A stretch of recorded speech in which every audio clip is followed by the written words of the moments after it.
everybody, welcome to Elder Geeks Elder Speak. Today is Saturday, January 18th, 2014. My name is Randy Yasenchuk. Let me actually double check on that date. Is it January 18th? Yeah, it totally is. Anyway, hey, I'm going to keep this show short tonight. I stayed up a little bit too late because I was catching up and playing some Borderlands 2 with my brother. We're going through a lot of the DLC right now because we picked it up over the Steam holiday sale. We're playing the Tiny Tina Adventures, whatever that expansion is called. But it's pretty cool. We're having a lot of fun with that. But a couple of topics we're going to be talking about tonight. One, in the background, you're going to be seeing some Borderlands 2 gameplay footage because, like I said, that's what I was playing with my brother.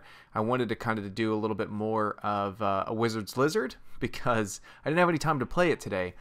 But after playing it for yesterday's Elder Speak, I kind of wanted to play it some more. There's something about it that stuck with me. I want to play it some more. The music is kind of cool. I want to get further and further in that game. But a couple of news items that came up today, I thought they were pretty interesting. Wanted to talk with you guys about it. First, this one's kind of a big one. This one hits me a little bit hard.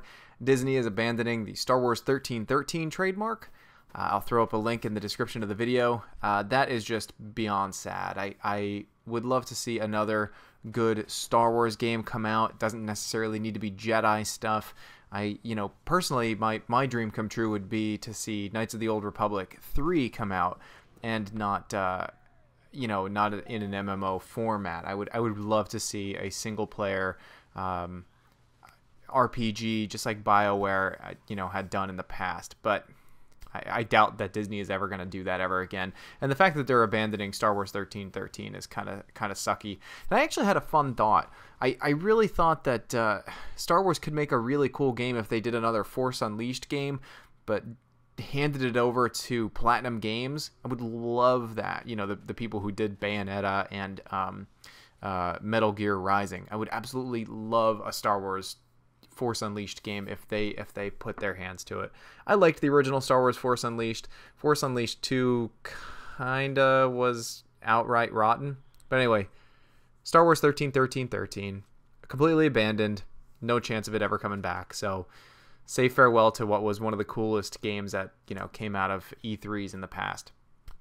Other news of note for today or yesterday, and I'm sure everybody on the planet that's a gamer has heard this, but Nintendo is actually doing terribly right now. Their stock crashed 18% overnight, and they pretty much forecast a $55 billion, they went from a $55 billion profit to a $25 billion or a 25 billion yen loss, $1 billion yen.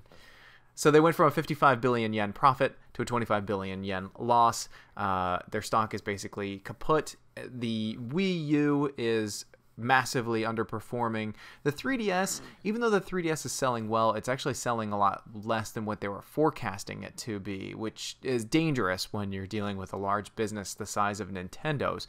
And subsequently, software sales for both platforms is kind of stinking.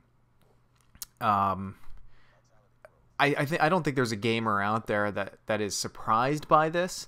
I think that a lot of people have been screaming for Nintendo to change, and I'm not just talking about making games in 1080p and making their hardware like crazy beefy. I mean, there's so many things that Nintendo could have done to improve their experience. They could have had a unified Nintendo account where if you bought a game, you then owned that game on all Nintendo systems. So like if you went from Wii to Wii U, the games that you bought on the virtual console, you'd be able to play on the Wii U as well in that marketplace.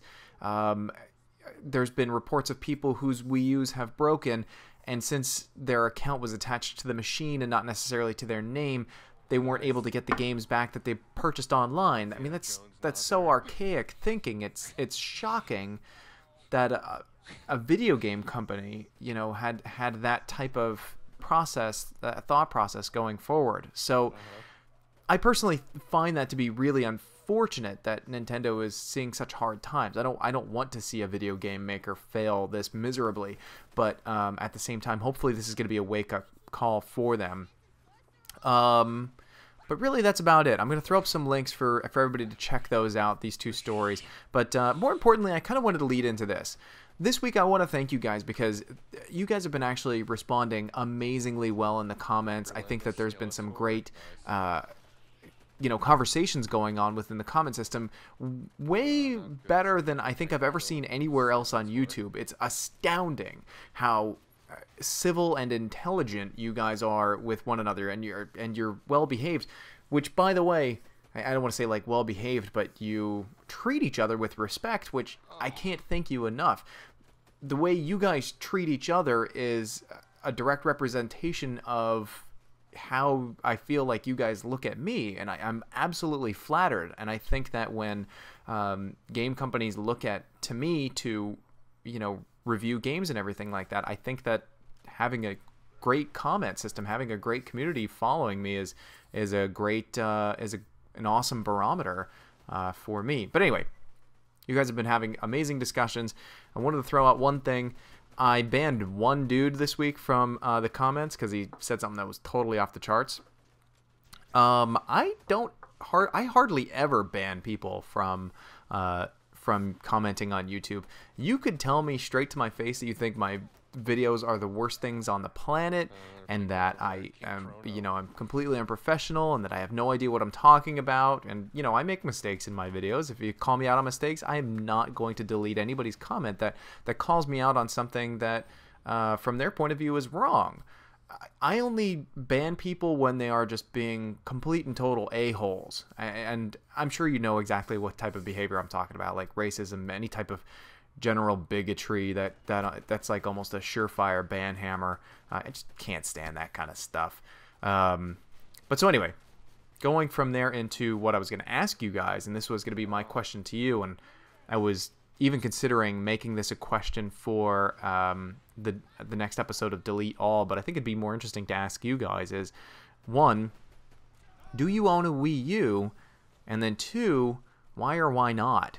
So for me, I can tell you right now, I don't own a Wii U, and I'm a little bit embarrassed that I don't own a Wii U because, I review video games. I would love to own a Wii U, but the reason why I personally don't own a Wii U is because, one, I got to pay for this kind of stuff out of pocket, but two, personally, I never picked one up because I thought a lot of the titles that they had were redundant. The games either that came out on there, I either owned on PC or PlayStation 3 or Xbox 360 or even now on PlayStation 4. So at that point, it felt like a little bit of a redundant system when it came out. And I think that's, and not only redundant, but a lot of the games were ports from games that were like a year old. So sure, Batman Arkham Asylum might have been pretty great on the Wii U, but does it matter? I mean, I played the game probably 3 times by now. Why would I pick it up again on a different platform?